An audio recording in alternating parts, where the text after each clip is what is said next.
Assalamualaikum warahmatullahi wabarakatuh. Halo teman-teman, marhaban ya Ramadan. Bagaimana puasanya teman-teman? Semoga tetap diberikan kelancaran ya. Amin. Sebelumnya kita sapa dulu Ibu Ida, teman-teman yang ada di rumah. 1, 2, 3. Sumatera punya teman, Jawa namanya Jawa punya teman, Papua namanya Papua punya teman, Sulawesi namanya Sulawesi punya teman, Semeru namanya Semeru punya teman, Rinjani namanya Rinjani punya teman, Bromo namanya Bromo punya teman, Merapi namanya Merapi punya teman, Al-Iman namanya. Oke, sebelum kita memulai kegiatan kita hari ini, kita berdoa dulu ya Bu Indi. Siap Bu Ida. Tata tertib berdoa, tangan diangkat, kepala ditundukkan, dan mata dipejamkan. Membaca doa sebelum belajar. Bismillahirrahmanirrahim. Raditu billahi robba wa bil islami dinan wa bi muhammadin nabiyyan wa rasula. Rabbi zidni ilma warzuqni fahma. Amin ya rabbal alamin. Dengan nama Allah yang maha pengasih lagi maha penyayang, aku rela Allah sebagai Tuhanku, Islam sebagai agamaku, Muhammad sebagai nabiku. Ya Allah, tambahkanlah ilmu pengetahuanku dan kemampuanku, serta berilah kami kefahaman. Amin ya rabbal alamin. Nah, selamat belajar dan bermain. Assalamualaikum teman-teman. Bu Ida akan menyampaikan kepada teman-teman yaitu sirah atau kisah Nabi Muhammad, yaitu mengenai keteladanan sikap tanggung jawab. Nah, Bu Ida sudah menyediakan buku ensiklopedia yaitu yang berjudul Muhammad sebagai Teladanku. Nah, kita buka bersama yuk. 1, 2, 3. Open please. Nah, Alkisah pada suatu masa Nabi Muhammad saat itu berusia 25 tahun teman-teman. Nah, Nabi Muhammad dipercaya oleh pedagang dari negeri Syam untuk menjualkan barang dagangannya berupa bahan-bahan pokok atau bahan makanan. Nah, namun para kaum kafir Quraisy merasa iri dan dengki karena biasanya barang-barang yang dijual oleh Nabi Muhammad itu laku dan laris teman-teman, sehingga Nabi Muhammad sering dipercaya oleh saudagar-saudagar besar untuk menjualkan dagangannya. Nah, karena rasa iri dan dengki ini, maka para pedagang Quraisy itu bersepakat untuk menjatuhkan Nabi Muhammad dengan cara yaitu menjual dagangan mereka dengan harga yang sangat murah, sehingga orang-orang akan membeli dagangan mereka dan tidak membeli dagangan Nabi Muhammad. Nah, karena harganya yang dijual itu sangat murah, sehingga orang-orang itu membeli dagangan kaum kafir Quraisy teman-teman. Sedangkan dagangan Nabi Muhammad dijual dengan harga yang normal atau sesuai dari instruksi atau amanah dari pedagang Syam. Nah, karena yang dijual ini adalah bahan makanan atau bahan pokok yang setiap hari dimakan atau dibutuhkan oleh masyarakat umum, maka lama-kelamaan persediaan dagangan yang murah tadi itu habis. Maka mau tidak mau orang-orang akan tetap membeli dagangan Nabi Muhammad karena mereka membutuhkannya. Nah, akhirnya para pedagang Quraisy ini mengalami kerugian yang sangat besar teman-teman, karena menjual dagangannya dengan harga yang murah, sedangkan Nabi Muhammad tetap mendapatkan keuntungan yang banyak. Nah, dari kisah tersebut kita dapat mengambil kesimpulan bahwa Nabi Muhammad memiliki sikap yang tanggung jawab, yaitu tetap menjalankan amanah dari pedagang Syam yang mempercayakan dagangannya kepada Nabi Muhammad untuk menjual dengan harga yang normal, meskipun para pedagang Quraisy itu mencoba untuk menjatuhkan Nabi Muhammad.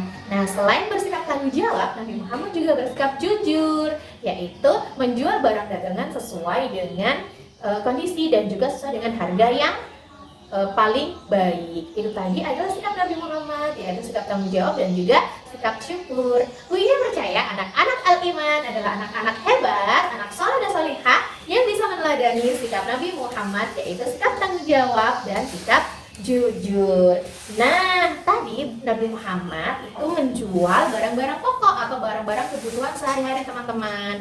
Nah, bahan-bahan pokok ini biasanya terdiri dari bahan-bahan atau makanan pokok, makanan utama. Nah, pada saat ini kita sedang menjalankan ibadah puasa, yaitu bulan suci Ramadan. Nah, di bulan ini biasanya teman-teman akan melaksanakan rukun Islam, yaitu membayar zakat. Nah, zakat merupakan harta yang dikeluarkan sebagai fungsi untuk mensucikan diri dan juga harta kita, teman-teman. Nah, zakat ada dua macam, yaitu zakat fitrah dan zakat mal. Kalau zakat fitrah biasanya akan dibayarkan berupa makanan pokok, juga boleh berupa uang. Nah, kita tutup dulu ya, close please. Nah, kemarin Bu Lina dan Bu Dian sudah mengajak teman-teman untuk menimbang beras untuk membayar zakat. Nah, hari ini Bu Ida dan Bu Indi akan mengajak teman-teman untuk membuat sesuatu yang bisa membantu teman-teman untuk membayar zakat mal, yaitu zakat harta benda. Yang mana zakat mal ini biasanya dibayarkan apabila pendapatan atau harta kekayaan mama dan papa itu sudah mencapai nisabnya, yaitu sudah mencapai batas. Nah, kalau zakat fitrah itu dibayarkan pada saat bulan Ramadan sampai sebelum sholat Idul Fitri. Kalau zakat mal dibayarkan boleh sewaktu-waktu pada saat penghasilan sudah mencapai batas atau sudah mencapai nisabnya. Nah, Bu Indi akan mengajak teman-teman untuk membuat cincin apa ya? Kita bantu Bu Indi yuk. 1, 2, 3. Bu Indi sini dan tak kasih senyum manis. Halo teman-teman, berjumpa lagi dengan Bu Indi. Nah, kali ini Bu Indi akan mengajak teman-teman untuk melakukan satu kegiatan lagi. Kira-kira kita akan membuat apa ya? Membuat celengan zakat. Nah, apa sih alat dan bahan yang kita butuhkan? Bu Indi akan menginformasikan terlebih dahulu. Alat dan bahan yang akan kita gunakan, yang pertama adalah kardus daur ulang. Teman-teman bebas boleh menggunakan benda-benda daur ulang yang ada di rumah, seperti kardus kue, kaleng susu, kardus susu, atau benda-benda yang lain. Di sini Bu Indi menggunakan kardus kue yang sudah tidak terpakai. Kemudian kita juga membutuhkan kertas sampul. Apa teman-teman? Kertas sampul. Kertas sampul yang digunakan, Bu Indi menggunakan kertas sampul warna yang polos. Kemudian ada kertas origami aneka warna, ada solatif, dan juga lem yang fungsinya sama-sama untuk merekatkan. Ada juga alat pemotong teman-teman. Apa namanya? Gunting dan cutter. Nah, pastikan ketika teman-teman menggunakan gunting dan cutter, teman-teman berhati-hati dan didampingi oleh mama atau ayah. Kemudian Bu Indi juga menyediakan alat tulis atau alat warna seperti pensil warna, spidol, atau pulpen. Oke, bagaimana sih Bu Indi caranya membuat celengan zakat? Nah, Bu Indi akan menjelaskan langkah-langkahnya terlebih dahulu ya teman-teman ya. Yang pertama, teman-teman menyiapkan kardus atau kaleng daur ulang. Kemudian kita lapisi dulu teman-teman kardusnya menggunakan kertas sampul polos. Oke.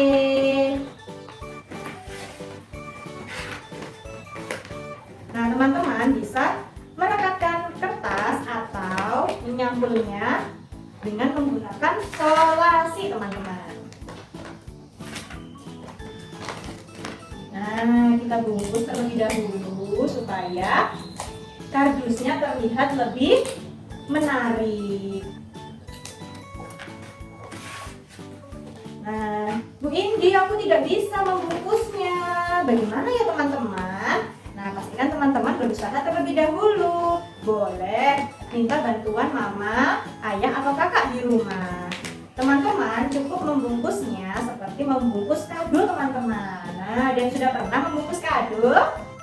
Iya, cara yang dilakukan hampir sama teman-teman, seperti saat kita membungkus kado. Kita bungkus seperti biasa teman-teman. Nah, pastikan semua bagian kardus atau benda yang teman-teman gunakan tertutup dengan sempurna. Oke. Wah, ini menggunakan warna kuning teman-teman. Cukup cerah warnanya. Kita tutup ya teman-teman ya. Nah, jadi teman-teman, kalau di rumah ada kardus berulang, ada kaleng susu yang sudah tidak terpakai, tidak juga dibuang ya teman-teman ya, bisa digunakan untuk membuat hasil karya atau membuat sesuatu teman-teman.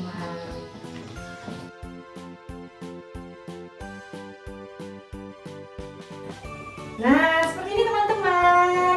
Nah, setelah seperti ini diapakan ya teman-teman ya? Nah, teman-teman boleh membuat lubang untuk jalan masuknya uang yang nanti akan dimasukkan ke dalam celengan. Nah, untuk membuat lubangnya ini teman-teman, kalau Bu Indi akan menandai dulu. Nah, menandai bentuk persegi panjang yang nanti akan dipotong sesuai dengan pola sehingga membentuk lubang celengan teman-teman. Nah, teman-teman bisa menggunakan alat tulis untuk menandai lubang seperti ini teman-teman. Nah, kemudian Bu Indi menggunakan cutter untuk melubanginya. Teman-teman boleh loh minta bantuan mama atau ayah di rumah saat akan melubangi celengannya teman-teman. Nah, pastikan teman-teman berhati-hati saat menggunakan cutter ya teman-teman ya, atau alat pemotong. Nah,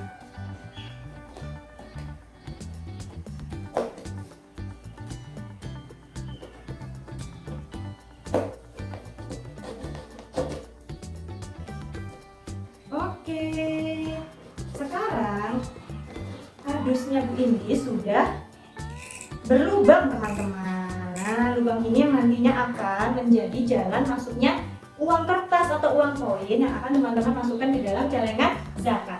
Nah, supaya celengannya lebih cantik dan menarik, teman-teman bisa menambahkan hiasan loh.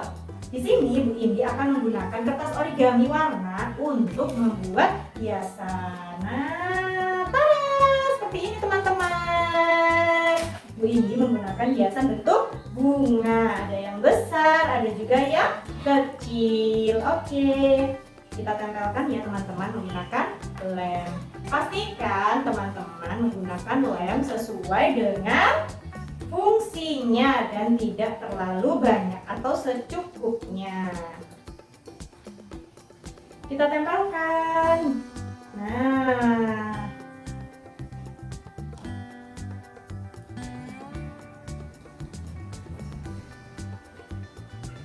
oke teman-teman, ini juga punya bentuk daun loh teman-teman. Wah, subhanallah ya, celengannya pasti akan cantik dan menarik. Nah, untuk yang laki-laki bagaimana Bu Indi?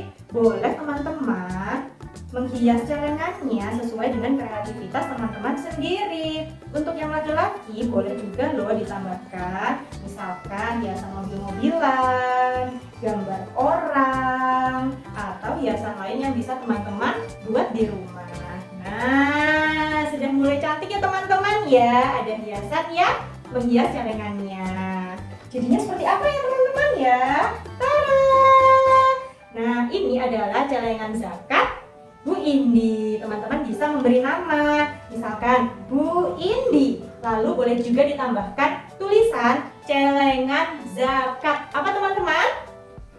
Celengan zakat. Nah, lucu dan menarik bukan teman-teman?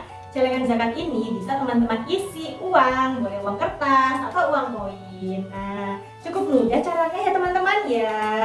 Oke, sudah siap membuat celengan zakat di rumah? Siap? Pastikan teman-teman tetap mengikuti aturan dari mama dan ayah. Selamat mencoba teman-teman. Oke teman-teman, itu tadi adalah kegiatan kita hari ini. Wah, tidak kalah seru ya teman-teman. Sampai jumpa di kegiatan kita selanjutnya. Wassalamualaikum warahmatullahi wabarakatuh. Pastikan teman-teman tetap menjaga 3M. Mencuci tangan pakai sabun Memakai masker dan menjaga